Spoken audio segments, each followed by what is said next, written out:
Last week कुछ personal कारण से आप लोगों को मैं वीकली मार्केट व्यू दे नहीं पाया था। आप लोगों में से बहुतों ने ऑफिस में फ़ोन किए थे, उसके लिए आभार। अब देखिए, अगले हफ्ते का अगर मैं मार्केट व्यू देने जाऊं तो सबसे पहले एक बात कहना होगा। वीकली क्लोजिंग अगर ख़राब आए तो बहुतों की तरह मेरा भी मन ख़राब होता है, और ख़ास करके जब कल फ्राइडे का क्लोजिंग बुधवार और गुरुवार का लो के नीचे हुआ तो ये मन को और भी विचलित करता है। तो चलिए एक बार अगले हफ्ते का मार्केट व्यू ले लेते हैं।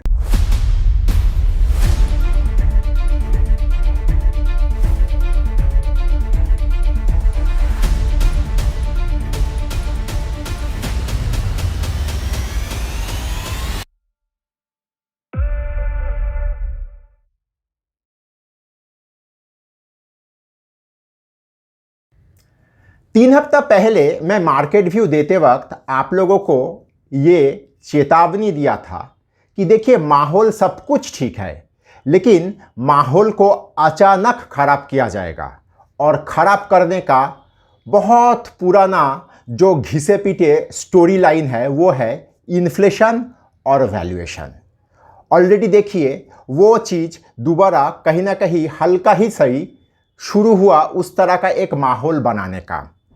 बाजार में फुसफुसा के या दबे जबानों पे लोग ये बात कह रहा है कि वैल्यूएशन काफ़ी महंगा हो गया है, और अगर कहीं पे मार्केट में धुआं उठे तो लोग ये समझ लेता है आग तो ज़रूर है, क्योंकि हम लोग मार्केट में बहुत डरपोक लोग काम करते हैं और मार्केट उसको हाथों हाथ रिएक्ट करता है।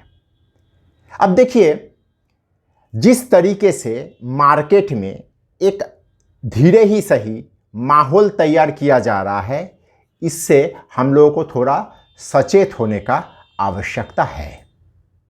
मैं आप लोगों को मेरा क्लासरूम में हमेशा एक बात कहता हूँ, मार्केट जब मोमेंटम में रहता है ना, सिर्फ मोमेंटम को प्ले करिए। अगर प्ले करने का जिगर नहीं है तो उस मोमेंटम को एंजॉय करिए। बाहर से देखना भी एक तरह का मार्केट में पार्टिसिपेशन ही होता है।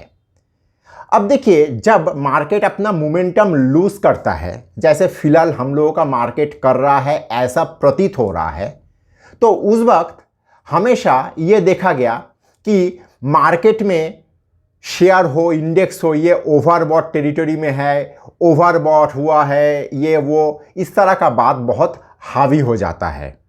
हम लोग जब हॉस्टल में, इंजीनियरिंग में हॉस्टल में रहते थे, तो एक बिल्डिंग के साथ दूसरा बिल्डिंग का जो फुटबॉल मैच टूर्नामेंट वगैरह होता था ना, मैं देखा था बहुत लड़का लोग, वो एक दवाई आता है, आप लोग देखे होंगे टीवी में ऐड आता है रिवाइटल बोल के।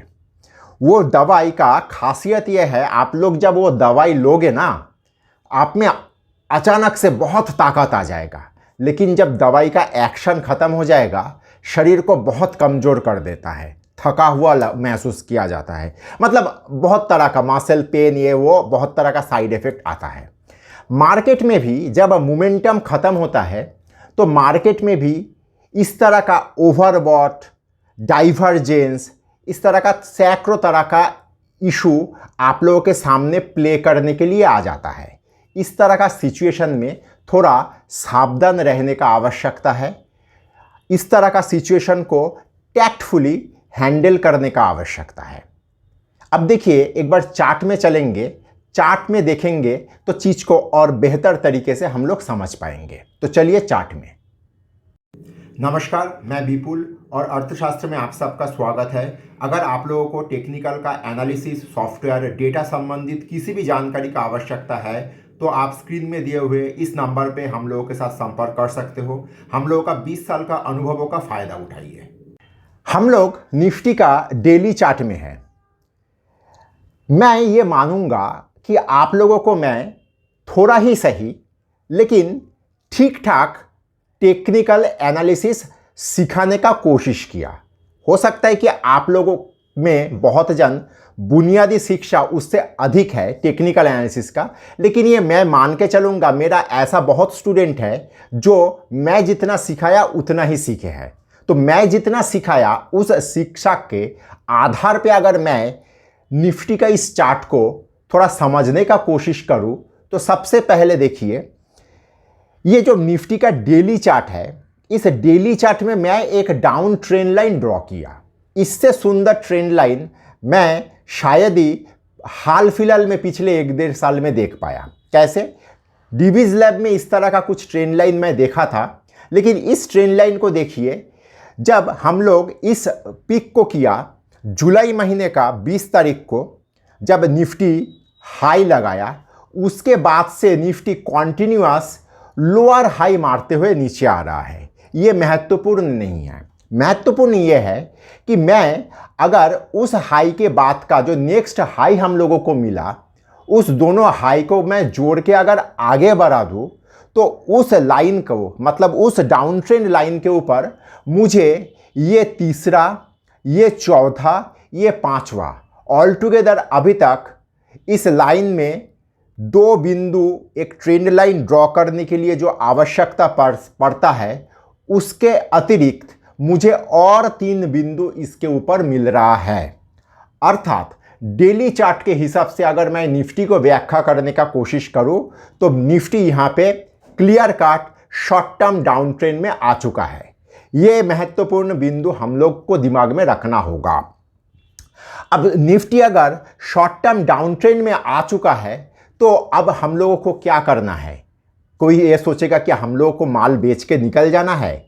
नहीं, मुझे ऐसा लग रहा है निफ्टी के हिसाब से निफ्टी नीचे जो हम लोग पिछले हफ्ते जो लो हम लोगों को मिला था, जब तक उस लो को नहीं तोड़ता है तब तक मैं निफ्टी में करेक्टिव मोड में हूं, ऐसा मान के चलूंगा। हालांकि डाउन ट्रेंड में है लेकिन करेक्टिव। जब तक ये लास्ट लो को, मतलब इस लो को जब तक नहीं तोड़ता है तब तक मैं कॉशस तो जरूर रहूंगा, लेकिन मैं ऑल आउट शॉर्ट पोजीशन के ऊपर खेला करने के लिए, मतलब एडवेंचरस नहीं रहूंगा। लॉन्ग पोजीशन को मैं थोड़ा संभाल के रखूंगा, कम रखूंगा, और नीचे इस लो को तोड़ने का लिए मैं इंतज़ार में रहूंगा। अगर ये लो टूटता है तो ही मैं आगे का प्ले के लिए सोचूंगा। अब ये पॉसिबल ये है कि मेरे सामने जो short term down trend line आ चुका है, इस डाउन ट्रेंड लाइन का मेरा अगले सामने जो नेक्स्ट वैल्यू मिल रहा है, मतलब जिस लाइन के ऊपर अगर ये जाता है तो ये short term down trend line cross करके मार्केट ऊपर गया तो ये लाइन को तो वायलेट किया करेगा, तो ये डाउन ट्रेंड खत्म होगा। वो जगह का वैल्यू आ रहा है 19,570 मान के चलिए। 19,570 के ऊपर मार्केट अगर खड़ा हो गया तो मैं ये जो डाउन ट्रेंड लाइन ड्रॉ हुआ है डेली चार्ट में, इस डाउन ट्रेंड लाइन कॉम्प्रोमाइज हो जाएगा। ये दिमाग में रखिए। अदरवाइज मैं नीचे का इस लो को, ये लो था हम लोगों के लिए 19,296, इस लो को अगर तोड़ता है तो मैं नीचे शॉर्ट पोजीशन बनाने के लिए स्वतंत्र हो जाऊंगा। अब इसी चीज को मैं अगर वीकली चार्ट में जाके देखूं तो वीकली चार्ट में देखिए, लगातार 4 हफ्ते से मार्केट लोअर हाई बनाते हुए नीचे आ रहा है। लगातार 4 हफ्ता, और उनमें से 3 हफ्ता, लास्ट 3 हफ्ता लोअर क्लोजिंग करते हुए नीचे जा रहा है। ये सारा चीज ऑल टुगेदर मार्केट का थकान और मार्केट का नीचे एक सॉलिड करेक्शन करने का मानसिकता दर्शा रहा है। तो ओवरऑल इस चार्ट को दिमाग में रखिए। दिमाग में रखना आवश्यक है, नहीं तो आप लोग मार्केट में अगले हफ्ते का अपना गेम प्लान तैयार नहीं कर पाओगे। अगर वीडियो आप यहाँ तक देख चुके हो तो कृपया लाइक और सब्सक्राइब करिए और दोस्तों के साथ शेयर करिए, क्योंकि खुशियाँ और ज्ञान बांटने से बढ़ता है। अब सवाल आता है, निफ्टी का चार्ट हम लोगों ने देख चुके। निफ्टी का डेली वीकली दोनों ही चार्ट हम लोगों के लिए कुछ पॉजिटिव मतलब वाइब्रेशन नहीं दे रहा है। तो फिर हम लोग अगले हफ्ते किस तरीके से मार्केट को देखें या मार्केट में प्ले करने का कोशिश करें? सबसे पहला चीज बिंदु दिमाग में रखिए, बैंक फिनेंस काफ़ी कमज़ोर लग रहा है। बैंक फिनांस चला भी तो बहुत बढ़िया था। तो बैंक फिनांस अगर थका हुआ ज़्यादा होगा, यही उम्मीद किया जा सकता है, तो बैंक फिनांस में करेक्शन होगा। बीच बीच में मान लीजिए सोमवार मंगलवार तो छुट्टी है, सोमवार बुधवार खराब हुआ, गुरुवार को खींच के ऊपर के तरफ ले गया, तब आप लोग में से ही कहेंगे देखा विपुल जी आपने कहा था कि खराब लग रहा है, देखा खींच दिया। बात ऐसा नहीं है, थका हुआ है ये हम लोगों को मान लेना होगा।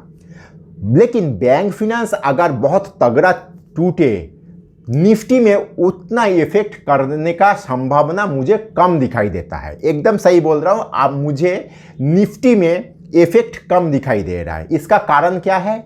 देखिए, दोबारा आप लोग ये ना सोचे कि मैं बायस्ड हो गया हूं, लेकिन मुझे कहीं ना कहीं ये लग रहा है कि आईटी को इस खास समय के लिए ही संभाल के रखा गया था।